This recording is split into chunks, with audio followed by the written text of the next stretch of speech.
Hello, everybody. Jess Lohse with another edition of the SBCA Weekly Update. It is December 21st, getting towards the end of the year. But first things first, a couple of work anniversaries for SBCA staff. Ashley Newis is today. She joined us 3 years ago today, and Molly followed a couple days later. So her anniversary is Saturday, actually the 23rd. So thank you for all that you do, both of you. Appreciate it. Looking forward to Ashley being back from maternity leave, and Molly, she's had a little bit of vacation, so looking forward to catching up with her once she's done with that. But beyond that, and almost forgot one other thing, birthdays. My mom's birthday tomorrow. So happy birthday, Mom. And my buddy Jesse, his birthday is today. So got that out of the way. Happy birthday to both of those folks. Very important people in my life, especially my mom. She's kind of why I'm here. Anyway, one thing that on a more serious note wanted to talk about is some Douglas-Fir-Larch. In the Northwest, it's heavily used both out of Canada, produced in the Northwest as well as the Southwest.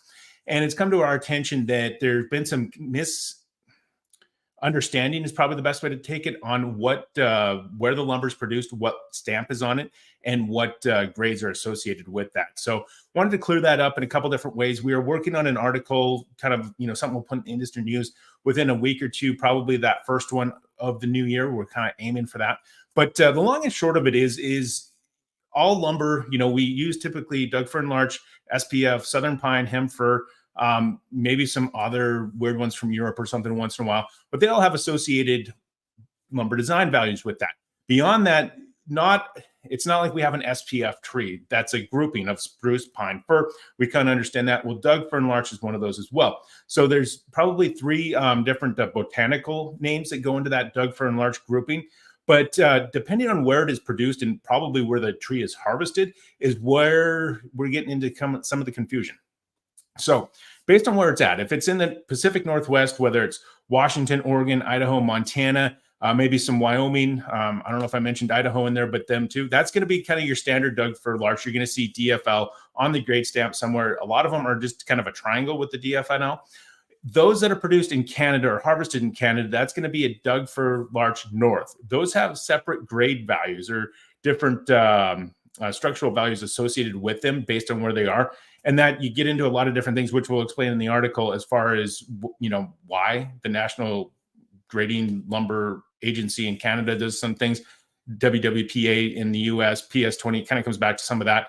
A lot of different things that will line out, but really wanted to get the word out about that. So if you are buying Douglas-Fir-Larch, make sure that you're talking with whoever's buying it from your company, but also where you're buying it from, whether it's a mill or a wholesaler or a broker, to understand where it's coming from, because it's going to have an impact on the design values used in the designs in your trusses. So there's a few different ways to go about that. You can use kind of a lowest common denominator grade. I believe Alpine and Mytech offer those. I'm not 100% sure on that. That's some of the things I'm waiting to hear feedback on. Eagle Simpson, I haven't heard from them as well. So if you're from those companies, please reach out. I haven't been able to get in contact with those folks. Obviously, it's a holiday week. But really, that's one thing that you can do. You can also switch the grades in the lumber. That's a pain in the butt. I understand it. I used to have to do that. But that's another aspect. And also the communication. If you're buying Douglas-Fir-Larch, you're expecting to come from a mill in Washington and they're subbing out something from Canada, that might be where you have a problem in there too. So make sure that the lumber coming in is what you are specifying on your purchase orders. So a way to do that as well. So making sure that you're kind of out in front of it and know what's going on to where you don't have your design department doing a whole bunch of work after the fact. Even if you go to that, common utilization of that those grades, it's still kind of a pain. So we don't want that. So making sure that you understand where the lumber is coming from to where it carries through with the design values is very important.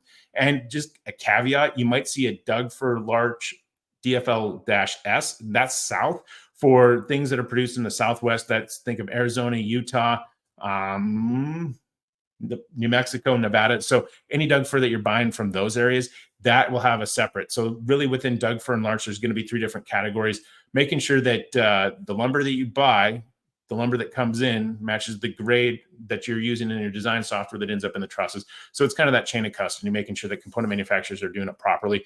But you'll hear a little bit more about this as we get a little bit more with it. But I wanted to take this time to kind of just, get the word out there in case people are confused.